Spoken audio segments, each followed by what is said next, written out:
Before I start this sermon, I'd actually like to start with an apology. Could any of you who are named Thomas, first or middle, raise your hand? Oh, we got two. I saw Tom back here. I'm like, oh, I got a ringer. I would like to formally apologize to both of you because of this story. For years and years, right, probably your whole life, you got associated with Doubting Thomas. Anybody ever make fun of you for being Doubting Thomas? Oh, good. I grew up with the Thomas in my youth group, and I always felt bad for him like the Sunday or two after Easter when we read this story. So I thought we'd just, say a word for the poor Thomases among us. There was a theologian named Rudolf Bultmann who said that the belief that you get by seeing something is less of value than the belief you get by not seeing something. Like, that's what he took away from this passage. And so that led to this whole concept of a doubting Thomas and, oh, don't be like that. Don't be like Thomas. But when I read this story without that lens on, what I saw as I read it this week was someone who wanted to believe. Seemed like Thomas just wanted enough proof to be able to say, my Lord and my God, what he said to Jesus. If you look at how that story is told, the disciples, all 10 of them, minus Thomas and Judas, get to see Jesus. And they tell Thomas what they saw. They tell Thomas that Jesus came back. And so all Thomas is asking for is what those other 10 disciples already got, isn't he? So it doesn't seem that ridiculous after all. It seems a lot more ordinary. So when we talk about doubting Thomas, I think we have to be careful. There's a spectrum of doubt. And I actually want to explore the concept of doubt for a second, because we can mean very different things when we say the word doubt in English. The Greek word is apistis, which no one knows what that means, so we're not going to talk about the Greek word. We're going to talk about the English word. So first, doubt can mean skepticism. So I doubt, for instance, things that I might have doubt, I might have like fear or uncertainty. Doubt can be related to risk, not wanting to tolerate a lot of risk, or wanting to keep things safe. So, for instance, I doubt that it would be safe to replace all of the pews with unicycles. It would probably have an issue, right? I doubt that it would be a good idea to bet my entire paycheck on 23 black on the roulette wheel. That's a gambling joke. There is no 23 black. Actually, I had to look it up. Like, oh, that'd be really funny if I said one that didn't exist. So doubt can mean skepticism, like, I'm just not sure this is a good idea. I doubt this is a good idea. Doubt can also be an honest lack of knowledge. So, I doubt because I just am not aware. So the one that I thought of, obviously, is I have some doubt in the context of identifying the primary drivers of insulin resistance that the rapamycin-dependent pathway acts as a negative regulator of IRS1, right? And I know some of you might have opinions on that. But personally, I just don't know enough about the rapamycin-dependent pathways. Maybe I'll learn more someday. It was really fun to find that sentence that I could actually say. I actually had to do some decent insulin-related research to figure that out. So I have doubt because my knowledge is not complete. My opinions are not fully formed. So doubt, it could be skepticism related to like fear or risk. Doubt could be, I doubt because I don't know. Doubt could also be, I don't think that's true. I doubt that that's butter. Okay. Speaking of jokes that worked better in the 70s. That was probably the 90s. So I doubt that things are true. Like, I doubt the earth is flat. I doubt that I'm going to be there on time. But it can get even more insidious. I doubt you're going to be there on time.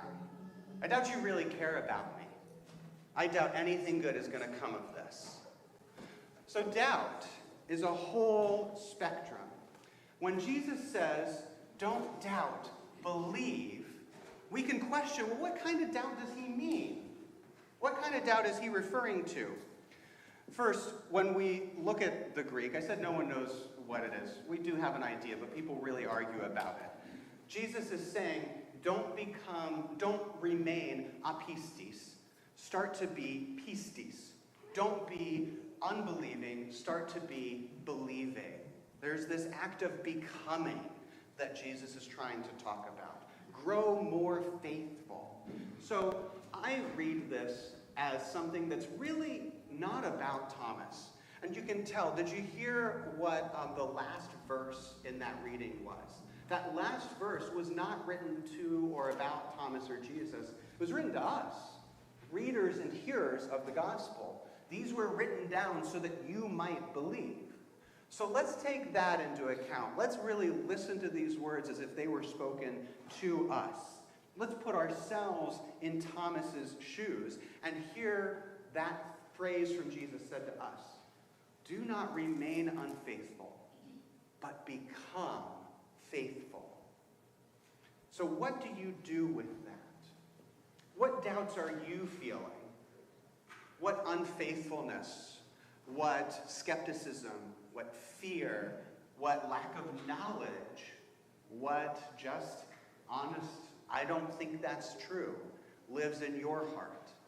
Because we all have some. We're human beings.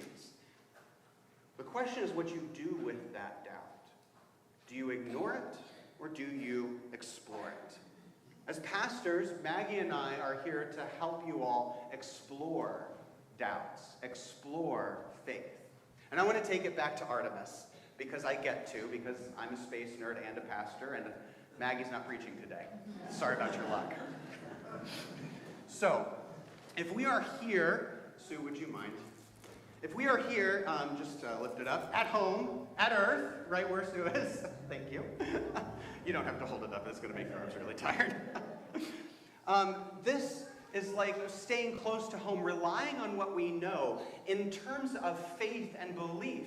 That can mean remaining where we're comfortable, right here in this spot, not venturing further than the thickness of a book away from home. And that doesn't require much risk. It doesn't require much faith. It means you can stay pretty secure.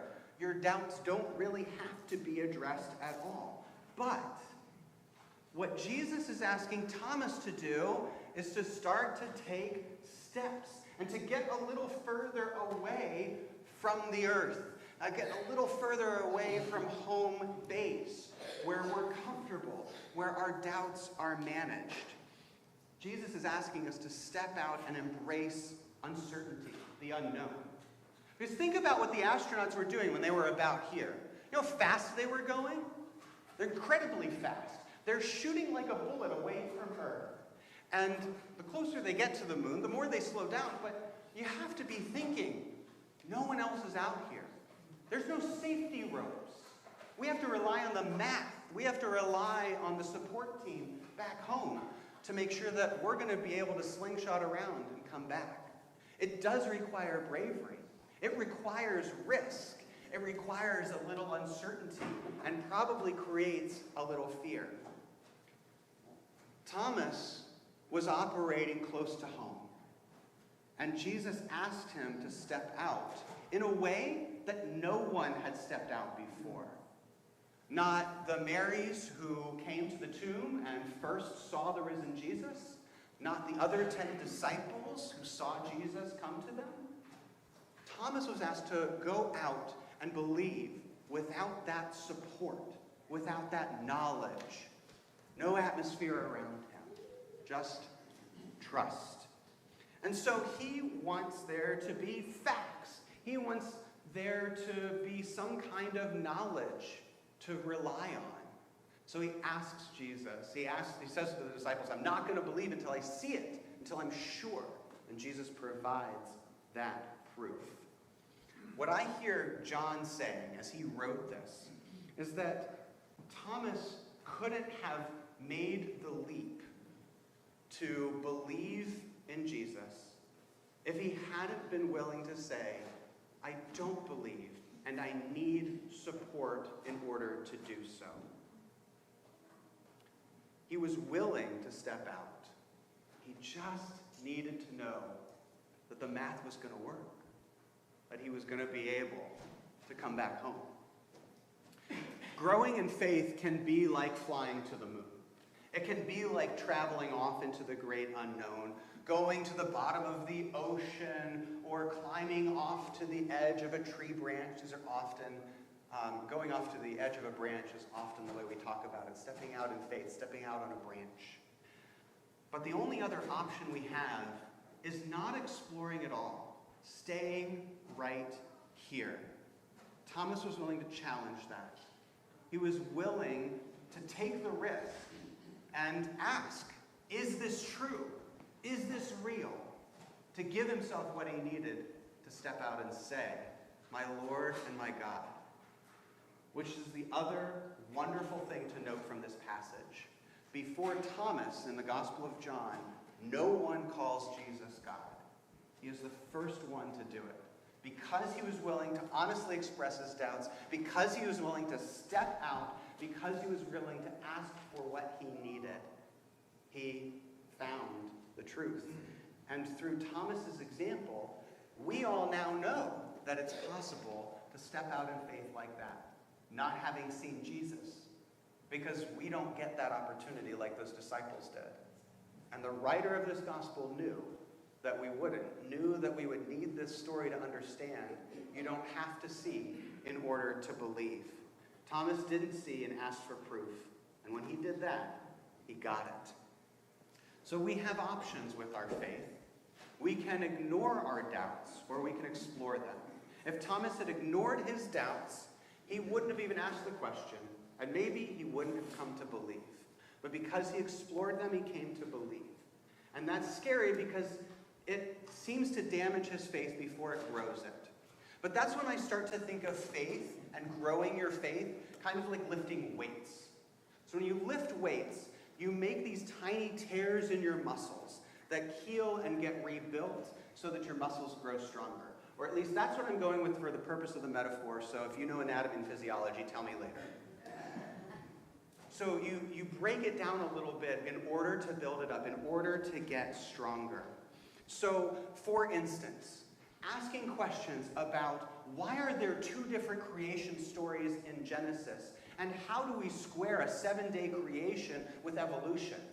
That can be a scary question, but it's a question that if asked in the right context and the right way, will make your faith stronger, not weaker. And that is what we are all here for. When Artemis went out and was out into the middle of nowhere with no one around them, they didn't do this without first testing. How many times did Artemis delay? It was supposed to launch in like February, right? And they kept delaying because they wanted to make sure it was right when they were going to be all the way out here. But because they did that, they were able to finally make it. They were able to finally slingshot around the moon. If you have the right support team, if you have the right checks and balances, if your math is correct, then you can step out in faith like that, even in what seem like scary ways. That's why it's important to belong to a church, because a church is part of that support team so that you can stretch out in faith, because you know you've got faithful people around you. That's why we have pastors, so that you can lean on us. We've spent a lot of time tearing down and rebuilding our faith so that when you do the same thing, we've got you. We're your spotters, back to the gym metaphor. That's what we love to do. So I want to encourage you to grow in that faith, to step out, to be willing to take risks, just like Thomas was, to be honest with your doubts. In the context of this community, asking your pastors for help, so that we can grow your faith together. Because a stronger faith makes for a stronger church, makes for a better community, makes for a better world. It's all worth doing. And I challenge you, and I welcome you into whatever is next for you in your faith growth, in your faith journey, in your life with God. Amen.